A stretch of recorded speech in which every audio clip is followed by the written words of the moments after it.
मित्रों, आज स्पष्ट हो गया है कि राहुल गांधी जी सहित विपक्ष के सभी सांसद ना तो कोई चर्चा करना चाहते हैं, ना कोई कंस्ट्रक्टिव आउटकम में विश्वास करते हैं।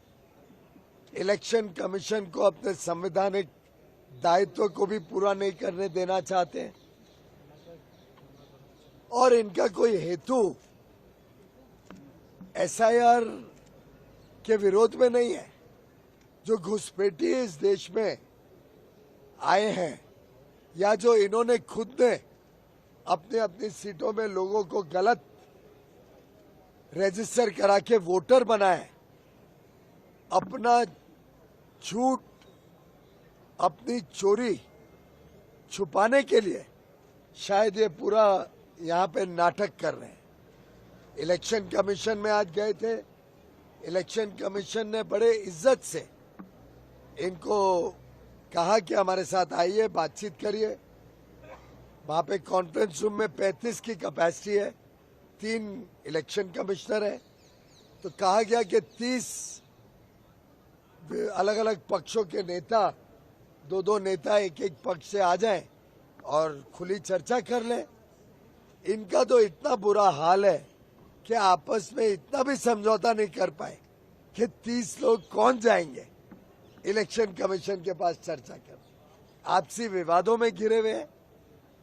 एक एमएलए कर्नाटक का स्वयं बता रहा है कैसे उन्हीं की पार्टी ने ये सब गलत वोटर दाखिल किए हैं और ये गलत वोटर को निकालने का माध्यम स्वाभाविक रूप से इलेक्टोरल रोल को ठीक करने का ही है।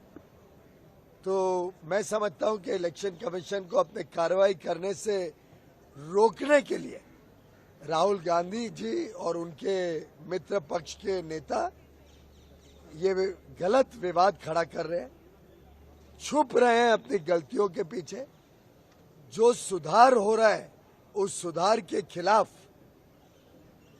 बजाय के समझने के विषय क्या है, एक बेबुनियाद विवाद खड़ा करने की कोशिश कर। और स्वाभाविक है, केरल हो, कर्नाटक हो, तेलंगाना हो, इलेक्शन कमीशन की व्यवस्थाएं तो सब लोकल ही है।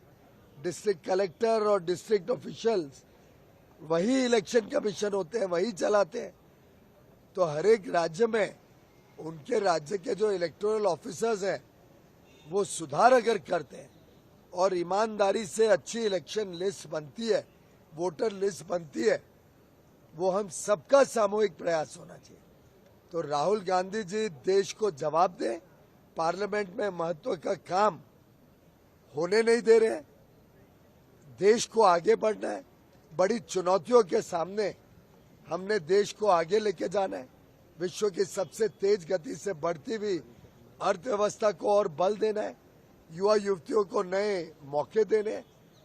इन सब विषयों के लिए मुझे लगता है सबने मिलकर अच्छे कामों को प्रोत्साहन देना चाहिए, इलेक्शन कमीशन को सहायता देनी चाहिए और आपसी जो मतभेद है इन विपक्षी दलों का वो खत्म करके वो एक शिष्टमंडल के रूप में, व्यवस्थित रूप में जाके इलेक्शन कमीशन से बात करें। उन्होंने उनको पत्र लिखा था कि आप आइए, 30 लोग, हर एक पार्टी के 2-2 प्रतिनिधि आए, पर इनके आपसी झगड़ों में वो यही नहीं तय कर पा रहे हैं कि कौन जाएगा और कौन रुकेगा। जिसको खरगे जी ने बहाना दिया कि हम सब वीआईपी हैं, तो अब इलेक्शन कमीशन में तो जगह नहीं है 150 लोगों को जाने की। तो अब आज देश को स्पष्ट हो गया है कि पूरी बेबुनियाद बात लेकर, बेबुनियाद विषय को इन्होंने लोगों को गुमराह करने की कोशिश की है। लेकिन देश की जनता समझदार है और देश की जनता इनको मुंह तोड़ जवाब फिर एक बार बिहार के चुनाव में देगी। और आगे आने वाले दिनों में चाहे पश्चिम बंगाल हो, चाहे कर्नाटक हो, इन सभी प्रदेशों में इस प्रकार के कारनामों के कारण, अपने भ्रष्टाचार के कारण, ये विरोधी दल के नेता और इनके पक्ष जनता की विश्वास को पूरी तरीके से खो बैठे। सर राहुल गांधी कह रहे हैं